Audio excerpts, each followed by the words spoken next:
नमस्कार। आज हम लोग भारत में ब्रिटिश शासन के संवैधानिक विकास के क्रम में 1781 ईस्वी के संशोधन अधिनियम के बारे में जानेंगे। 1781 का संशोधन अधिनियम आखिर भारत में ब्रिटिश शासन के अंतर्गत क्यों लागू किया गया, इन्हीं बातों के अंतर्गत 1781 ईस्वी के मुख्य प्रावधानों के बारे में हम लोग जानेंगे।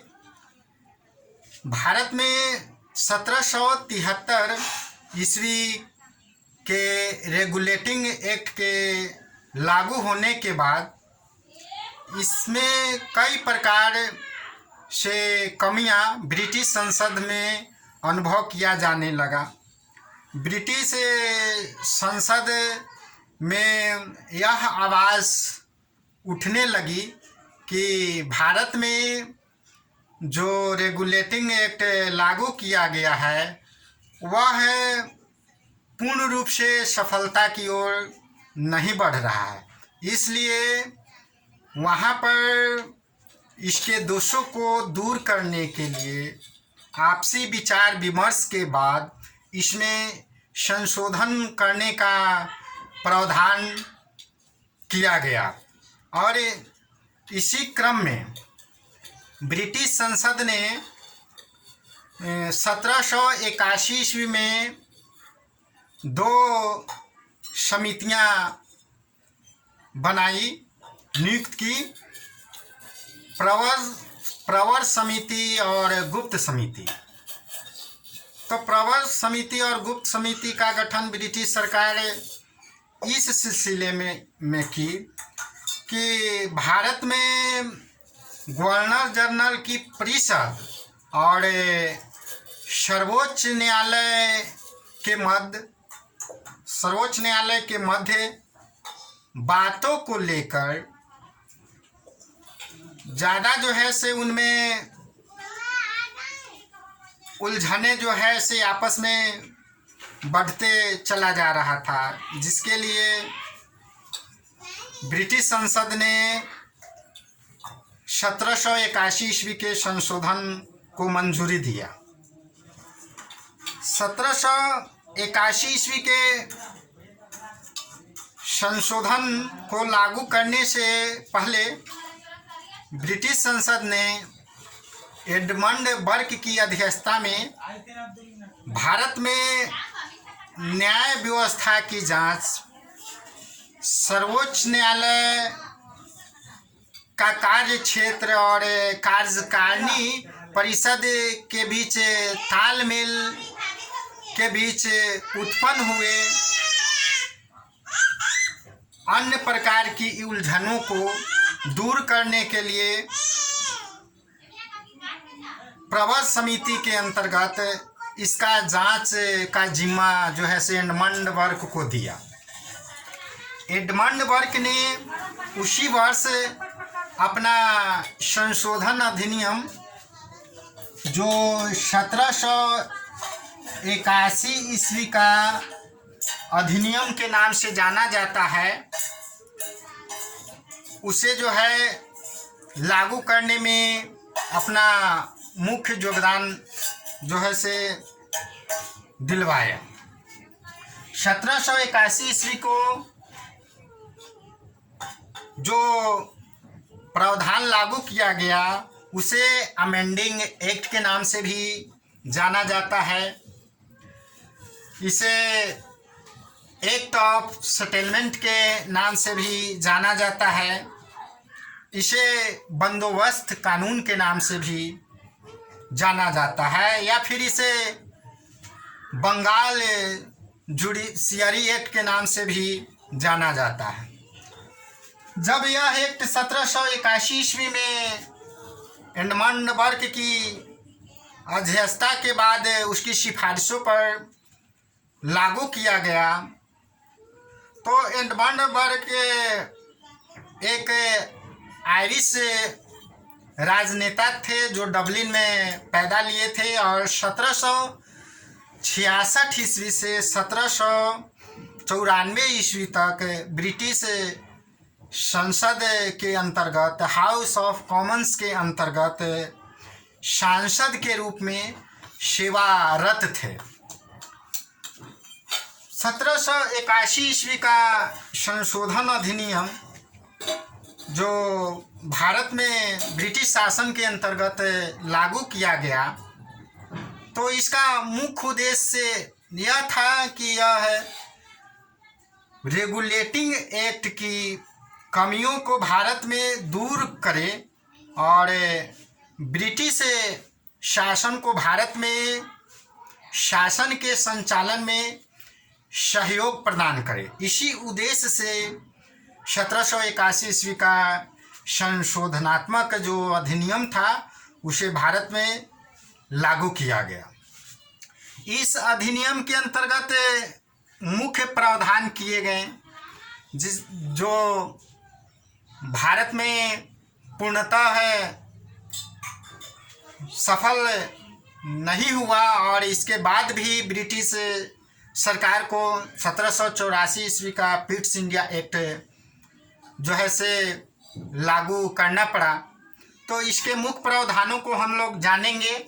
इसका महत्वपूर्ण बिंदु था या इसके मुख्य प्रावधान के अंतर्गत यह बातें जो थी उसका कार्य क्षेत्र के अंतर्गत हम लोग जानेंगे। उसके विभिन्न प्रावधानों में क्या क्या बातें समाहित थी उसके बारे में जानते हुए पहला मुख्य बिंदु के बारे में हम लोग जानेंगे। तो उच्चतम न्यायालय और गवर्नर जनरल की जो परिषद थी उसका कार्य क्षेत्र को विभाजित कर दिया गया, स्पष्ट कर दिया गया। दोनों के कार्य क्षेत्र को स्पष्ट कर दिया गया। उच्चतम न्यायालय और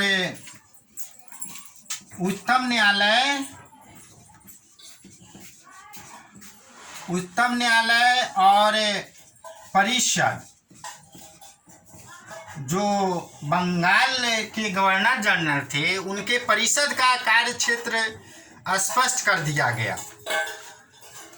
उच्चतम न्यायालय के कार्य क्षेत्र से राजस्व वसूली का कार्य जो है अलग कर दिया गया। उच्चतम न्यायालय का अधिकारिता जो है राजस्व वसूली से हटा दिया गया।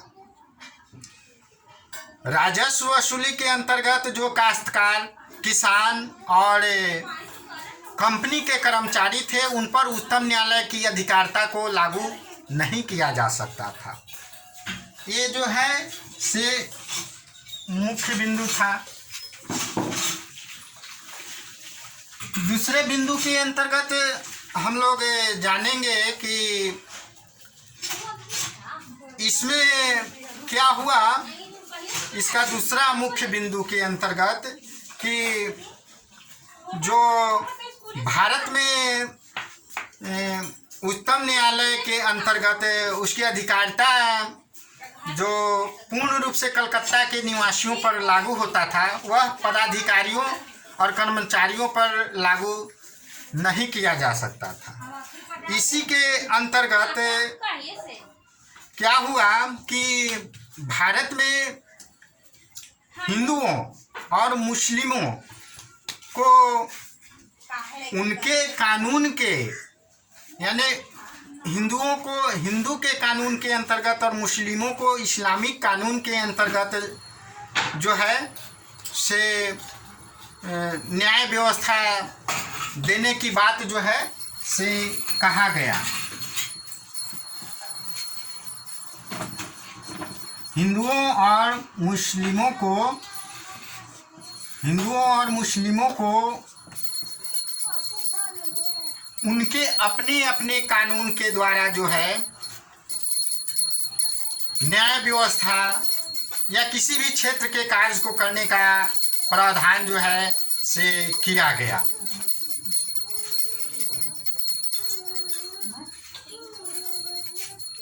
उच्चतम न्यायालय के पहले जो मुख्य मुख्य न्यायाधीश थे सर एलिजा एमपी। तो उनकी बातों के अंतर्गत क्या किया गया कि वो जो है से कार्यकारिणी परिषद के साथ जो है बंगाल के काउंसिल के सदस्यों को जो है से किसी भी प्रकार से उच्चतम न्यायालय के अधिकारिता को मानने के लिए बाध्य नहीं कर सकते थे। इसके मुख्य प्रावधानों के अंतर्गत क्या किया गया कि भारतीय समाज के रीति रिवाजों को ध्यान में रखकर कानून की बात को लागू करने के लिए जो है से कहा गया। इसके मुख्य प्रावधानों में एक बात और जो समाहित किया गया वह यह था कि यदि किसी भी बात को गवर्नर जनरल की परिषद यदि कानून बनाते समय यानी कि नियम और विनियमन बनाते समय यदि वह प्रावधान में लाया जाता है तो उसे उच्चतम न्यायालय से पंजीकृत कराना आवश्यक नहीं था। यानी कि गवर्नर जनरल की शक्ति में वृद्धि की गई। गवर्नर जनरल की कार्यकारिणी परिषद की शक्ति में वृद्धि कर दी गई। परिषद को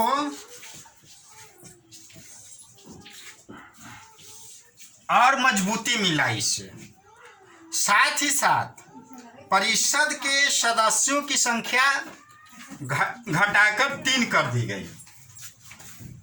परिषद के सदस्यों की संख्या घटाकर 3 कर दी गई। इससे क्या हुआ कि गवर्नर जनरल को निर्णायक बहुमत मिलना शुरू हो गया। यदि परिषद के कोई भी सदस्य यदि गवर्नर जनरल को समर्थन देते थे तो उसे स्पष्ट बहुमत मिल जाता था। यानी कि गवर्नर जनरल को ज़्यादा शक्ति प्राप्त हुआ। प्रांतीय जो न्यायालय थे तो प्रांतीय न्यायालयों की बात जो है से गवर्नर जनरल को देखने का अधिकार जो है से प्राप्त हो गया। प्रांतीय न्यायालय की बातों को गवर्नर जनरल देख सकता था। साथ ही साथ गवर्नर जनरल की परिषद जो कानून बना लेता था, जो प्रावधान लाते थे, उसे उच्चतम न्यायालय में पंजीकृत नहीं करवाया जा सकता था, लेकिन उसे लागू करने के लिए या लागू करवाने के पहले इंग्लैंड की सम्राट से उस पर सहमति प्राप्त करना आवश्यक था। भागो, 10 मिनट से ज्यादा हो गया। भारत में मुख्य जो संवैधानिक विकास किया गया ब्रिटिश शासन के अंतर्गत, तो ये जो सर्वोच्च न्यायालय और काउंसिल के बीच में जो आपसी मतभेद चला रहा था रेगुलेटिंग एक्ट के बाद, उसे हर हाल में दूर करने का प्रयास करने के विचार से ही इस 1781 ईस्वी के संशोधन अधिनियम को भारत में लागू करने के लिए ब्रिटिश संसद ने अपनी सहमति दी। लेकिन इसके बाद भी यह पूर्ण रूप से सफलता की ओर अग्रसर नहीं हो पाया और 1784 ईस्वी के पिट्स इंडिया एक्ट के द्वारा इसे दूर करने का प्रावधान जो है से किया गया। तो इस प्रकार कहा जा सकता है कि 1781 ईस्वी का संशोधनात्मक अधिनियम रेगुलेटिंग एक्ट की कमियों को दूर करने के विचार से ब्रिटिश संसद द्वारा पारित किया गया वैसा अधिनियम था जो चाह रहा था कि भारत में उसे ब्रिटिश सत्ता को फैलाने में इन प्रावधानों की मदद से सहयोग प्राप्त हो। लेकिन राष्ट्रवादी शक्तियां भी जो है से भारत में अनेक क्षेत्रों में अपना जो है से कार्य क्षेत्रों के अंतर्गत जो है से फैलाव कर रही थी, जिसके अंतर्गत जो है से इसे सफल हो पाना असंभव सा हो गया। तो इस प्रकार से यह प्रावधान ब्रिटिश सरकार की कुटिलता का परिणाम थी। धन्यवाद।